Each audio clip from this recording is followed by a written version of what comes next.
Hi guys, welcome back to my YouTube channel. ಇವತ್ತು ನಾವು ಹೊರಗೆ ಹೊರಡೋಣ ಅಂತ ಪ್ಲ್ಯಾನ್ ಮಾಡಿ ನನ್ನ ಅಕ್ಕನ ಮನೆಗೆ ಬಂದಿದ್ವಲ್ಲ. ಸೊ ನಾನು ನನ್ನ ಕಸಿನ್ಸ್ ಎಲ್ಲರೂ ಹೊರಗೆ ಹೊರಟಿದ್ದೀವಿ. ಎಲ್ಲಿಗೆ ಹೋಗ್ತೀವಿ, ಎಲ್ಲಿ ಊಟ ಮಾಡ್ತೀವಿ, ಏನು ಅನ್ನೋದನ್ನೆಲ್ಲ ಕಂಪ್ಲೀಟಾಗಿ ಡೀಟೇಲ್ಸ್ ಈ ವಿಡಿಯೋಲ್ಲಿ ಕೊಡ್ತೀನಿ. ವಿಡಿಯೋ ಸ್ಕಿಪ್ ಮಾಡಿದೆ ಲಾಸ್ಟ್ ತನಕ ನೋಡಿ.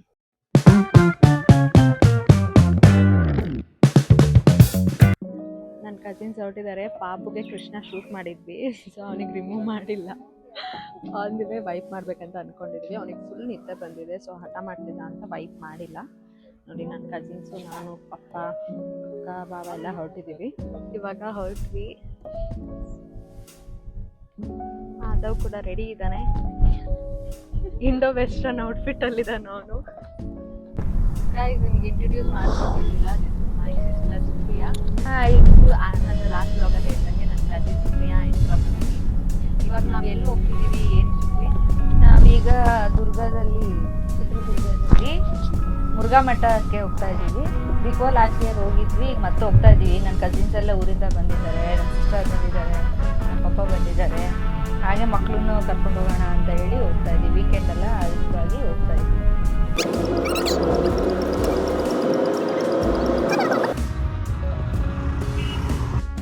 ಫೈನಲಿ ನಾವು ಮುರುಘಾ ಮಠ ರೀಚ್ ಆದ್ವಿ.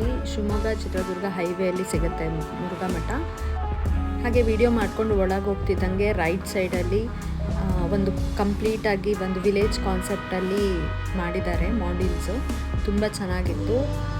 ನೇಗಿಲು ಉಳ್ತಾ ಇರೋದು. ಹಾಗೆ ಲೆಫ್ಟ್ ಸೈಡಲ್ಲಿ ಬಂದು ವನ ಇದೆ, ಅಲ್ಲಿ ಹೋಗ್ತಾ ಇದ್ದೀವಿ. ಪಾರ್ಕಿಂಗಿಗೆ ಸಪ್ರೇಟಾಗಿರುತ್ತೆ. 2 wheeler parking and 4 wheeler parking ಸಪ್ರೇಟಾಗಿದೆ. ನಾನು ವೀಡಿಯೋ ಮಾಡ್ಕೊಂಡು ಬರೋದ್ರೊಳಗಡೆ ಆಲ್ರೆಡಿ ಫೋಟೋ ಶೂಟ್ ಸ್ಟಾರ್ಟ್ ಮಾಡಿದರು. ಫೋಟೋಸ್ ತೊಗೊಂಡಾದ್ಮೇಲೆ ನೆಕ್ಸ್ಟು ವನದೊಳಗಡೆ ಹೋಗೋಣ ಅಂತ ಹೋದ್ವಿ. ನನ್ನ ಅಕ್ಕ ಆಲ್ರೆಡಿ ಅವಳು ವ್ಲಾಗ್ ಸ್ಟಾರ್ಟ್ ಮಾಡಿದ್ಲು ಅವಳ ಪೇಜ್ಗೋಸ್ಕರ. ನಾವು ಟಿಕೆಟ್ ತೊಗೊಬೇಕು ಅಂಥೇಳಿ ವೆಯ್ಟ್ ಮಾಡ್ತಾಯಿದ್ವಿ. ಬಾವ ಟಿಕೆಟ್ ತರಕ್ಕೆ ಹೋಗಿದ್ರು. ನಾನು ಕೂಡ ಫಸ್ಟ್ ಟೈಮ್ ಬಂದಿದ್ದು ಈ ಮುರುಘಾ ಮಠಕ್ಕೆ. ತುಂಬ ಚೆನ್ನಾಗಿದೆ. ಇನ್ನು ಎಂಟ್ರಿ ಆಗೋದಕ್ಕಿಂತ ಮುಂಚೆನೇ ಹೊರಗಡೆ ತುಂಬ ಚೆನ್ನಾಗಿ ಮಾಡಿದ್ದಾರೆ. ಫುಲ್ ಗ್ರೀನರಿ ಇತ್ತು. ಅಲ್ಲಿಂದ ನಾವು ಟಿಕೆಟ್ ತಗೊಂಡು ಪಾರ್ಕ್ ಒಳಗಡೆ ಎಂಟ್ರಿ ತೊಗೊಂಡ್ವಿ. ಎಂಟ್ರಿ ರಾಕ್ ಥೀಮಲ್ಲಿ ಮಾಡಿದರು. ಒಳಗೆ ಹೋಗ್ತಿದ್ದಂಗೆ ನನಗೊಂದು ಗೊತ್ತಾಗಿದ್ದೇನೆಂದರೆ ಪರ್ಟಿಕ್ಯುಲರ್ ಒಂದೊಂದು ಕಾನ್ಸೆಪ್ಟ್ ಬೇಸಿಸಲ್ಲಿ ಮಾಡೆಲ್ಸ್ನ ಮಾಡಿ ಇಟ್ಟಿದ್ದಾರೆ ಅಂತ. ಸೊ ಇಂಡಿವಿಜುವಲ್ ಆಗಿ ಯಾವ ವೇಯಲ್ಲಿ ಹೋಗಬೇಕು, ಯಾವ ವೇಯಲ್ಲಿ ಏನಿದೆ ಅಂತ ನೀಟಾಗಿ ನೇಮ್ ಬೋರ್ಡ್ ಹಾಕಿದ್ರು. ಸೊ ನಮ್ಮ ಎಂಟ್ರಿ ತಗೊಂಡ ತಕ್ಷಣ ಒಂದು ಗೋರಿಲಾ ಮೌತ್ ಓಪನ್ ಮಾಡಿರೋ ಥರ ಒಂದು ಮಾಡೆಲ್ ಇತ್ತು. ಅದ್ರ ಒಳಗಡೆ ಹೋಗಬೇಕು.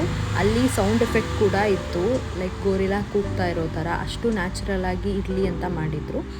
ಎಂಟ್ರಿ ಆಗ್ತಿದ್ದಂಗೆ ನಾನು ಫಸ್ಟ್ ನೋಡಿದ್ದು ಬಂದು ಬ್ಯಾಟ್ಸ್.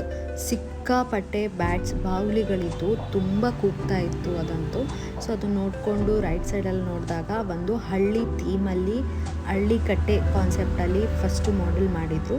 ಅದನ್ನು ನೋಡಿಕೊಂಡು ಹಾಗೆ ಮುಂದೆ ಹೋಗ್ತಿದ್ದಂಗೆ ಒಂದು ಪಾಯಿಂಟ್ ಥರ ಇತ್ತು. ಪಾಯಿಂಟ್ ನೋಡಿಕೊಂಡು ಹಾಗೆ ವೇ ಟು ಡೈನೋಸರ್ ಪಾರ್ಕ್ ಅಂತ ಒಂದು ಬೋರ್ಡ್ ಇತ್ತು. ಸೊ ಅಲ್ಲಿ ಹೋದ ತಕ್ಷಣ ಫುಲ್ ಸರ್ಪ್ರೈಸಿಂಗ್ ಅನಿಸಿದ್ದೇನು ಅಂದರೆ ಸಿಕ್ಕಾಪಟ್ಟೆ ದುಡ್ಡು ಡೈನೋಸರ್ ಮಾಡೆಲ್ ಇತ್ತು ಅಲ್ಲಿ. ಒಂದೇ ಥರ ಅಂತಲ್ಲ, ತುಂಬ ಥರ, ಆಮೇಲೆ ತುಂಬ ಸ್ಪೀಶೀಸು, ಹಾಗೆ ತುಂಬ ಕಲರ್ಫುಲ್ಲಾಗಿ ಬೇರೆ ಬೇರೆ ಥರ ಡೈನೋಸರ್ಸ್ನ ಮಾಡೆಲ್ ಮಾಡಿ ಇಟ್ಟಿದ್ರು ಅವರು. ನಾನು ಯಾವತ್ತೂ ಅದನ್ನು ಬೇರೆ ಬೇರೆ ಕಲರಿಂದು ಪಿಕ್ಚರಲ್ಲಿ ಕೂಡ ನೋಡಿರಲಿಲ್ಲ. ಅಲ್ಲೇ ಪಾರ್ಕಲ್ಲೇ ನೋಡಿದ್ದು. ಅದನ್ನು ನೋಡಿಕೊಂಡು ಹಾಗೆ ಮುಂದೆ ಹೋಗ್ತಿದ್ದಂಗೆ ಫೋಟೋ ಶೂಟ್ಸ್ ಮಾಡ್ಕೊಳೋರ್ಗಂತೂ ಸಖತ್ತಾಗಿ ಮಾಡೆಲ್ ಮಾಡಿಟ್ಟಿದ್ರು. ಅಲ್ಲಿ ಹೋಗಿ ಫೇಸ್ ಇಟ್ಟು ಫೋಟೋಸ್ ತಗೊಳ್ಳೋ ಥರ. ಅದು ನೆಕ್ಸ್ಟ್ ಮುಂದೆ ಹೋಗ್ತಿದ್ದಂಗೆ ನಮಗೆ ಕಾಣಿಸಿತ್ತು ಮಂಗನಿಂದ ಮಾನವ ಅನ್ನೋ ಕಾನ್ಸೆಪ್ಟು. ಮಂಗನಿಂದ ಮಾನವ ಕಾನ್ಸೆಪ್ಟ್ ನೋಡಿಕೊಂಡು ಸ್ವಲ್ಪ ಮುಂದೆ ಹೋಗ್ತಿದ್ದಂಗೆ ಆದಿಮಾನವರ ಜೀವನ ಶೈಲಿ ಅಂತ ಒಂದು ಬೋರ್ಡ್ ಇತ್ತು. ಸೊ ಅಲ್ಲಿ ಏನಿದೆ ಅಂತ ನೋಡಿದಾಗ ಆದಿಮಾನವರು ಹೇಗೆ ತಮ್ಮ ಜೀವನ ಶೈಲಿನ ನಡೆಸ್ತಾ ಇದ್ರು ಅಂತ ಮಾಡೆಲ್ಸ್ ಮುಖಾಂತರ ಎಕ್ಸ್ಪ್ಲೈನ್ ಮಾಡಿದರು. ಅದರಲ್ಲಿ ತುಂಬ ಚೆನ್ನಾಗಿತ್ತು. ಲೈಕ್ ಅವರಿಗೆ ಕ್ಲಾತ್ಸ್ ಎಲ್ಲ ಇಲ್ಲದೆ ಹಂಟಿಂಗ್ ಮಾಡಿ ಅದು ಚರ್ಮನ ಹೇಗೆ ಕ್ಲಾತ್ಸ್ ಆಗಿ ಅವ್ರು ಮಾಡ್ಕೊತಾ ಇದ್ರು, ಹಾಗೆ ಅವ್ರು ಯಾವ ಥರ ಫೆಸ್ಟಿವಲ್ನ ಸೆಲೆಬ್ರೇಟ್ ಮಾಡ್ತಾಯಿದ್ರು, ಅವ್ರು ಹೇಗೆ ಡ್ಯಾನ್ಸ್ ಎಲ್ಲ ಮಾಡ್ತಾಯಿದ್ರು ಆಗಿನ ಕಾಲದಲ್ಲಿ, ಅದೆಲ್ಲದ್ರ ಬಗ್ಗೆ ಎಕ್ಸ್ಪ್ಲೈನ್ ಮಾಡೋಕ್ಕೆ ಟ್ರೈ ಮಾಡಿದರು. ಬಟ್ ತುಂಬ ಚೆನ್ನಾಗಿ ಮಾಡಿದರು. ಆ್ಯಂಡ್ ಇನ್ನೊಂದು ನಾನು ತುಂಬ ಅಬ್ಸರ್ವ್ ಮಾಡಿದಂದರೆ ಅಲ್ಲಿ ಯಾವುದೇ ರೀತಿ ಮಾಡೆಲ್ಸ್ನ ಡ್ಯಾಮೇಜ್ ಆಗಿರಲಿಲ್ಲ, ಅದು ಅಷ್ಟು ನೀಟಾಗಿತ್ತು. ಹಾಗೆ ಹಂಟಿಂಗ್ ಅನ್ನೋ ಒಂದು ಕಾನ್ಸೆಪ್ಟ್ ಕೂಡ ನಾನು ಅಲ್ಲಿ ಮಾಡೆಲಲ್ಲಿ ನೋಡಿದೆ. ಅವ್ರು ಬೇಟೆ ಆಡೋಕ್ಕೆ ಹೇಗೆ ಟೂಲ್ಸ್ ರೆಡಿ ಮಾಡ್ತಾಯಿದ್ರು, ಹೇಗೆ ಬೇಟೆ ಆಡ್ತಾಯಿದ್ರು, ಆ ಪ್ರಾಣಿಗಳನ್ನು ಅವರು ಸುಟ್ಟು ಹೇಗೆ ತಿಂತಾಯಿದ್ರು, ಇದೆಲ್ಲದ್ರ ಕಾನ್ಸೆಪ್ಟನ್ನ ಎಕ್ಸ್ಪ್ಲೈನ್ ಮಾಡಿದರು. ಇದಿಷ್ಟು ನೋಡಿ ಆದಿಮಾನವರ ಜೀವನ ಶೈಲಿ ಹೇಗಿತ್ತು ಅಂತ ತಿಳ್ಕೊಂಡು ಮುಂದೆ ಹೋದಾಗ ಮಾನವರ ನಾಗರಿಕತೆ ಉಗಮ ಅಂತ ಬಂದ್ಬಿಟ್ಟಿತ್ತು. ಅದನ್ನು ನೋಡ್ಕೊಂಡು ಮುಂದೆ ಹೋದಾಗ ಗೊತ್ತಾಯಿತು ಹೇಗೆ ನಾಗರಿಕತೆ ಅನ್ನೋದು ಉಗಮ ಆಯಿತು ಅಂತ. ಎಷ್ಟು ಚೆನ್ನಾಗಿತ್ತು ಕಾನ್ಸೆಪ್ಟ್ ಅಂದರೆ, ನಮ್ಮದು ಹಳ್ಳಿ ಕಾನ್ಸೆಪ್ಟ್, ಹಳ್ಳಿಕಟ್ಟೆ ಮೇಲೆ ಒಬ್ಬರು ಮಲಗಿರೋ ಥರ, ಮಕ್ಕಳು ಆಟ ಆಡ್ತಾ ಇರೋದು, ಕೆಲಸ ಮಾಡ್ತಾ ಇರೋದು, ಇದೆಲ್ಲದು ಕಾನ್ಸೆಪ್ಟ್ ಇತ್ತು. ಸಕ್ಕದಾಗಿ ಮಾಡಿದರು. ಅದನ್ನು ನೋಡ್ತಿದ್ದಂಗೆ ಗೊತ್ತಾಗ್ತಾಯಿತ್ತು, ಯಾರು ಎಕ್ಸ್ಪ್ಲೈನ್ ಮಾಡೋ ನೆಸೆಸಿಟಿನೇ ಇಲ್ಲ, ಅಷ್ಟು ಚೆನ್ನಾಗಿ ಮಾಡೆಲ್ಸ್ ಎಲ್ಲ ಮಾಡಿದರು. ಹಾಗೆ ಇನ್ನೊಂದು ಏನು ಅಬ್ಸರ್ವ್ ಮಾಡಿದ್ದೆ ಅಂದರೆ, ಹಂಟಿಂಗ್ ಅಂತ ಇದ್ದಿದ್ದು ಮನುಷ್ಯರು ಪ್ರಾಣಿಗಳನ್ನೆಲ್ಲ ಸಾಕಕ್ಕೆ ಸ್ಟಾರ್ಟ್ ಮಾಡಿರೋದನ್ನು ನಾವಿಲ್ಲಿ ನೋಡ್ಬೋದು. ಎಲ್ಲ ಕುರಿ, ಹಸು ಎಲ್ಲ ಸಾಕ್ತಾ ಇರೋದು, ಫುಡ್ಡಿಗೋಸ್ಕರ ಅದೇ ಪ್ರಾಣಿಗಳನ್ನು ಯೂಸ್ ಮಾಡಿಕೊಂಡು ಹೊಲ ಉಳ್ತಾ ಇರೋದು, ಹೀಗೆಲ್ಲ ಹೇಗೆ ಅಪ್ಗ್ರೇಡ್ ಆಯಿತು ಜನ್ರೇಷನ್ ಅನ್ನೋದನ್ನು ಕಂಪ್ಲೀಟಾಗಿ ಎಕ್ಸ್ಪ್ಲೈನ್ ಮಾಡಿದರು. ಈ ಕಾನ್ಸೆಪ್ಟ್ ನೋಡಿದಾಗ ಹೇಗೆ ಜನ್ರೇಷನ್ ಇಂಪ್ರೂವ್ ಆಯಿತು ಅನ್ನೋದನ್ನು ನೋಡ್ಕೊಬೋದು. ಅಲ್ಲಿಂದ ಸ್ವಲ್ಪ ಮುಂದೆ ಬಂದ ತಕ್ಷಣ ಎಲ್ಲ ಧರ್ಮಗಳ ಬಗ್ಗೆನೂ ಇಂಡಿವಿಜುವಲ್ ಆಗಿ ಮಾಡ್ಯೂಲ್ ಮಾಡಿದರು. ಬೌದ್ಧ ಧರ್ಮ ಇರ್ಬೋದು, ಜೈನ ಧರ್ಮ ಇರ್ಬೋದು, ಹಿಂದೂ ಧರ್ಮ ಇರ್ಬೋದು, ಕ್ರಿಶ್ಚಿಯನ್ ಧರ್ಮ ಇರ್ಬೋದು, ಮುಸ್ಲಿಂ ಧರ್ಮ ಇರ್ಬೋದು. ಸರ್ವ ಧರ್ಮ ಸಮಾನ ಅನ್ನೋ ಕಾನ್ಸೆಪ್ಟ್ ಮಾತ್ರ ನನಗೆ ತುಂಬ ಇಷ್ಟ ಆಯಿತು.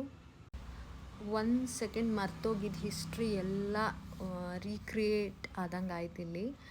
ನೆಕ್ಸ್ಟ್ ಹಾಗೆ ಇನ್ನೂ ಏನಿದೆ ಅಂತ ಮುಂದೆ ಹೋದಾಗ ಕಾಯಕ ಗ್ರಾಮ ಅಂತ ಬೋರ್ಡ್ ಇತ್ತು. ಸೊ ಅಲ್ಲಿ ಮುಂದೆ ಒಳಗೆ ಹೋಗಿ ನೋಡಿದ್ರೆ ಹೇಗೆ ಕೆಲಸ ಅನ್ನೋದು ಅಪ್ಗ್ರೇಡ್ ಆಯಿತು, ಹೇಗೆ ಕೆಲಸ ಯಾವ್ಯಾವ ಥರ ಕೆಲಸ ಮಾಡೋಕ್ಕೆ ಸ್ಟಾರ್ಟ್ ಮಾಡಿದ್ರು ಅನ್ನೋದ್ರ ಬಗ್ಗೆ ಅಲ್ಲಿ ತುಂಬ ಚೆನ್ನಾಗಿ ತೋರಿಸಿದ್ರು. ಫಸ್ಟಿಗೆ ನನಗೆ ಕಾಣಿಸಿದ್ದು ಕುಂಬಾರ ಕೆಲಸ. ಅದಾಗ್ತಿದ್ದಂಗೆ ಬಟ್ಟೆ ಎಲ್ಲ ನೇಯ್ತಾ ಇದ್ದರು, ಆ ಕೆಲಸದ ಬಗ್ಗೆನೂ ಅಲ್ಲಿ ತೋರಿಸಿದ್ರು. ನೆಕ್ಸ್ಟ್ ಸ್ವಲ್ಪ ಮುಂದೆ ಬಂದರೆ ಗಾಣದಿಂದ ಎಣ್ಣೆ ತೆಗಿತಾ ಇದ್ದಿದ್ದು, ಅದೆಲ್ಲ ಹೇಗೆ ಮಾಡ್ತಾಯಿದ್ರು ಅನ್ನೋದೊಂದು ಮಾಡೆಲ್ ಇತ್ತು, ತುಂಬ ಚೆನ್ನಾಗಿತ್ತು. ಇಷ್ಟು ನೋಡ್ಕೊಂಡು ಮುಂದೆ ಹೋಗ್ತಿದ್ದಂಗೆ ನಮಗೆ ಸುಸ್ತಾಗೋಯ್ತು. ನನ್ನ ಕಸಿನ್ಸು ನೀರು ಕುಡಿಬೇಕು ಅಂತ ಅಂದರು. ಸೊ ನನಗೂ ಕೂಡ ತುಂಬ ಬಾಯಾರಿಕೆ ಆಗಿತ್ತು. ಸೊ ಸ್ವಲ್ಪ ಹೊತ್ತು ಕೂತ್ಕೊಂಡ್ವಿ. ಆಮೇಲೆ ಅಲ್ಲಿ ಹೇಳಿದರು, ನಾವು ನೋಡಿರೋದಿನ್ನು ಅರ್ಧನೂ ಇಲ್ಲ ಪಾರ್ಕ್ನ ಅಂತ, ಈಗ ಎಷ್ಟು ನೋಡ್ತೀವೋ ಅಷ್ಟೇ ಇದೆ ಇನ್ನೂ ಅಂತ ಹೇಳಿದ್ರು. ಓಕೆ, ಸ್ವಲ್ಪ ಹೊತ್ತು ರೆಸ್ಟ್ ಮಾಡೋಣ ಅಂಥೇಳಿ ನೀರೆಲ್ಲ ಕುಡಿದು ಮತ್ತೆ ಹೋಗೋಣ ಅಂತ ಸ್ಟಾರ್ಟ್ ಮಾಡಿದ್ವಿ. ಇವಳೇ ನನ್ನ ಕಸಿನ್ ಪಾಪ ಬಾಟಲೆಲ್ಲ ಅವಳೇ ತೊಗೊಂಬಂದಿದ್ದು. ನಾನು ಬೇಡ ಕಾರಲ್ಲೇ ಇರಲಿ ಅಂದೆ, ಬಟ್ ಅವಳೇ ತೊಗೊಂಬಂದಿದ್ದು. ಸೊ ನೀರು ಕುಡಿದು ಮತ್ತೆ ಮುಂದೆ ಹೋದ್ವಿ. ಆಲ್ರೆಡಿ ಏನಾಗ್ಬಿಟ್ಟಿತ್ತಂದರೆ ನಾವು ಸ್ಪ್ಲಿಟ್ ಆಗಿಬಿಟ್ಟಿದ್ವಿ. ನಾನು ನನ್ನ ಕಸಿನ್ಸ್ ಒಂದು ಕಡೆ, ಅಕ್ಕ ಭಾವ ಒಂದು ಕಡೆ. ಅವರು ಬೇಗ ನೋಡ್ಕೊಂಡು ಹೋಗ್ಬಿಟ್ರು. ನಾನು ವ್ಲಾಗ್ ಮಾಡ್ಕೊತ ತುಂಬ ನಿಧಾನ ಮಾಡಿಬಿಟ್ಟೆ ಬರೋದು. ಸೊ ಅವರು ಬಿಟ್ಟೋಗ್ಬಿಟ್ಟಿದ್ರು. ಅವ್ರಿಗೆ ಕಾಲ್ ಮಾಡಿ ಎಲ್ಲಿದ್ದಾರೆ ಅಂತ ಕೇಳಿದ್ವಿ. ಹೀಗೆ ನಡ್ಕೊಂಡು ಹೋಗುವಾಗ ಇಲ್ಲಿ ಕುಡಿಯುವ ನೀರು ಅನ್ನೋದು ಒಂದು ಟ್ಯಾಂಕ್ ಮಾಡಿದರು. ಅದು ಕೋಕೋನಟ್ಟಿನ ಥರ ಮಾಡಿದರು. ಸಕ್ಕತ್ತಾಗಿತ್ತು, ಡಿಫ್ರೆಂಟಾಗಿ ಅನಿಸ್ತು ನನಗೆ. ಸೊ ಅದು ಆಗ್ತಿದ್ದಂಗೆ ಹಿಸ್ಟ್ರಿ ಪಾರ್ಟ್ ಸಾಕು ಅಂತ ಮುಗಿಸಿ ನಾವು ನೆಕ್ಸ್ಟ್ ಹೋಗಿದ್ದು ಗೇಮ್ ಝೋನ್. ಆಲ್ರೆಡಿ ಆದ್ಯ ಅಲ್ಲಿ ಹೋಗಿದ್ಲು, ನಾವು ಬರಲಿ ಅಂತ ವೆಯ್ಟ್ ಮಾಡ್ತಾಯಿದ್ಲು. ನಮ್ಮನ್ನು ನೋಡಿದ ತಕ್ಷಣ ನೋಡಿ ಎಷ್ಟು ಡ್ಯಾನ್ಸ್ ಮಾಡ್ತೀವಲ್ಲ, ಅವಳಿಗೆ ಫುಲ್ ಖುಷಿ ಆಗಿಬಿಟ್ಟಿತ್ತು ಗೇಮ್ ಝೋನ್ ನೋಡಿ. ಸೊ ನಾವು ಹೋದ್ವಿ ಗೇಮ್ ಝೋನ್ಗೆ. ಅಲ್ಲಿ ಎಲ್ಲದೂ ಗೇಮ್ಸ್ ಸ್ಟಾರ್ಟ್ ಮಾಡಿರಲಿಲ್ಲ, ಸ್ವಲ್ಪ ಮಕ್ಕಳು ಬರಲಿ ಅಂತ ವೆಯ್ಟ್ ಮಾಡ್ತಾಯಿದ್ರು. ಹಾಗೆ ನಾವು ಆದವನ್ನ ಮಾತಾಡಿಸ್ಕೊಂಡು ಗೇಮ್ಸ್ ನಾವು ಆಡೋಣ ಅಂತ ಪ್ಲ್ಯಾನ್ ಮಾಡಿದ್ವಿ. ಬಾಬಾ ಹೋಗಿ ಮತ್ತೆ ಟಿಕೆಟ್ ತೊಗೊಂಬಂದರು. ನಾನು, ಸುಪ್ಪಿ, ಪ್ರಿಯಾ, ಪ್ರಕೃತಿ ಆ್ಯಂಡ್ ಆದ್ಯ ಇಷ್ಟು ಜನ ಆಟ ಆಡೋಕ್ಕೆ ಸ್ಟಾರ್ಟ್ ಮಾಡಿದ್ವಿ. ನಾನು ಯಾವತ್ತೂ ಕೊಲಂಬಸ್ ಎಲ್ಲ ಆಟ ಆಡೋದೇ ಇಲ್ಲ, ನನಗೆ ಸಿಕ್ಕಾಪಟ್ಟೆ ಭಯ. ಬಟ್ ಆದ್ಯ ಮಾತ್ರ ಫುಲ್ ಸ್ಟ್ರಾಂಗಾಗಿ ಕೂತಿದ್ದಾಳೆ. ನಾನೇ ಫುಲ್ ಕಿರ್ಸ್ತಾ ಇದ್ದೆ ಸಾಕು ಅಂತ, ಬಟ್ ಅವಳು ತುಂಬ ಆರಾಮಾಗಿ ಕೂತಿದ್ಲು. ಆ್ಯಂಡ್ ಕೊಲಂಬಸ್ ಆಡ್ಕೊಂಡು ಕೆಳಗೆ ಬಂದ್ವಿ. ಅವಳೆಲ್ಲ ಗೇಮು ಆಡಬೇಕು ಅಂತ ಹಠ ಮಾಡ್ತಾಯಿದ್ಲು. ಸೊ ಅದ್ರ ನೆಕ್ಸ್ಟ್ ಮತ್ತೆ ಎನಿಮಲ್ಸಿಂದು ಒಂದು ಗೇಮ್ ಇತ್ತು, ಅದರಲ್ಲಿ ಆಟ ಆಡಿದ್ಲು ಅವಳು. ಅದು ಓನ್ಲಿ ಫಾರ್ ಕಿಡ್ಸ್ ಅಂತ ಇದ್ದಿದ್ದು. ನಾವು ಇಲ್ಲಿ ಗೇಮ್ ಝೋನ್ ಮುಗಿಸ್ಕೊಂಡು ಹೀಗೆ ಮುಂದೋಗ್ತಾ ವಾಟರ್ ಪಾರ್ಕ್ ಥರ ಇದೆ. ವಾಟರ್ ಪಾರ್ಕ್ ಏನಿಲ್ಲ ಅಂದ್ಕೊತೀನಿ, ಬೋಟಿಂಗ್ ಇರ್ಬೋದು. ಬನ್ನಿ ನೋಡೋಣ. ಅಂದ್ಕೊಂಡಂಗೆ ಇಲ್ಲಿ ಬೋಟಿಂಗ್ ಇದೆ. ಅಲ್ಲಿ ನೋಡಿ, ಬೋಟಿಂಗ್ ನಡೀತಾ ಇದೆ. ಬೋಟಿಂಗ್ ಇದೆ, ಬಟ್ ನಾವು ಹೋಗಲಿಲ್ಲ ಬೋಟಿಂಗಿಗೆ. ಸ್ವಲ್ಪ ಬಿಸಿಲಿತ್ತು, ಪಾಪು ಕೂಡ ಇದ್ದ ಅನ್ನೋ ಕಾರಣಕ್ಕೆ ಹೋಗಿಲ್ಲ. ಸೊ ಅಲ್ಲಿ ಫೋಟೋಸ್ ತೆಗೆಸ್ಕೊಳಕ್ಕೆಲ್ಲ ಚೆನ್ನಾಗಿದೆ, ವ್ಯೂ ಕೂಡ ಚೆನ್ನಾಗಿದೆ. ಬನ್ನಿ ನೆಕ್ಸ್ಟ್ ಹೋಗೋಣ. ಇಲ್ಲಿ ಎಂಟ್ರಿ ಚೆನ್ನಾಗಿದೆ, ದೋಣಿ ವಿಹಾರ ಅಂತ ಮಾಡಿದ್ದಾರೆ. ಆದ್ಯ ಸ್ವಲ್ಪ ಫೋಟೋಸ್ ತಕ್ಕೊತಾ ಇದ್ಲು, ಬಟ್ ತುಂಬ ಚೆನ್ನಾಗಿ ಮಾಡಿದ್ದಾರೆ ಎಂಟ್ರಿ. ಸೊ ದೋಣಿ ವಿಹಾರ ಕಾನ್ಸೆಪ್ಟ್ ಮುಗಿಸ್ಕೊಂಡು ಮುಂದೆ ಹೋಗ್ತಾ ಇದ್ದೀವಿ. ನಾನು ಬಿಟ್ಟು ಹೋಗ್ಬಿಟ್ಟಿದ್ದಾರೆ ಆಲ್ರೆಡಿ. ಬನ್ನಿ ಹೋಗೋಣ ಬೇಗ. ಬೋಟಿಂಗ್ ಮುಗಿಸ್ಕೊಂಡು ಮುಂದೆ ಬಂದ್ವಿ. ಇಲ್ಲಿ ಡ್ಯಾಶಿಂಗ್ ಕಾರ್ಸ್ ಇದೆ. ಸೊ ಸೊ ನೋಡೋಣ, ಡ್ಯಾಶಿಂಗ್ ಕಾರ್ಡ್ ಏನು ಮಾಡೋಣ ಅಂದ್ಕೊಂಡಿದ್ದೀವಿ, ಆಡ್ತೀವಿ. ನನ್ನ ಕಸಿನ್ಸ್ ಇಬ್ಬರು ಆಡಲ್ಲ ಅಂದರು, ಸೊ ನಾನು, ಬಾಬಾ, ಆದ್ಯ, ಅಕ್ಕ 4 ಜನ ಆಡ್ತಾಯಿದ್ದೀವಿ.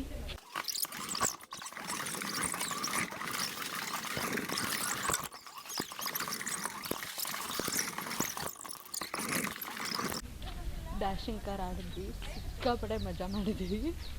ಸೊ ಇವಾಗ ನೆಕ್ಸ್ಟ್ ಮುಗೀತು, ಇನ್ನು ಎಲಿಫೆಂಟ್ ಬಂದಿದೆ, ಬಟ್ ಗೊತ್ತಿಲ್ಲ ಸಿಗುತ್ತೋ ಇಲ್ಲ, ಆದರೆ ನೋಡ್ಕೊಂಡು ಹೋಗ್ತೀವಿ. ತುಂಬ ಊಟ ಸಿಕ್ಕಿದೆ, ಸೊ ಊಟಕ್ಕೆ ಹೋಗೋಣ ಅಂತ ಹೇಳಿ ಈ ಪಾರ್ಕಿಂದ ಹೊರಗೆ ಹೋಗ್ತಾ ಇದ್ದೀವಿ.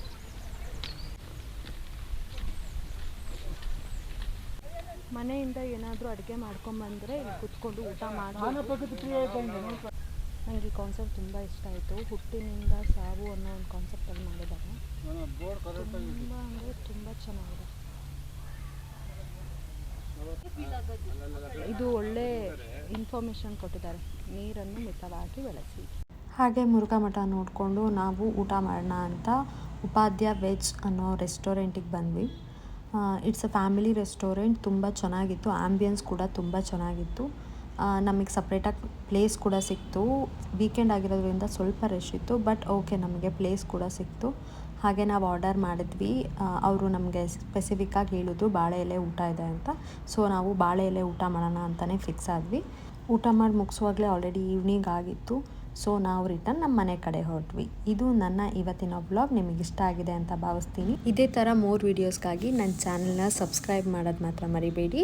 Please like, share to my channel and thank you for watching Saana's unscripted days.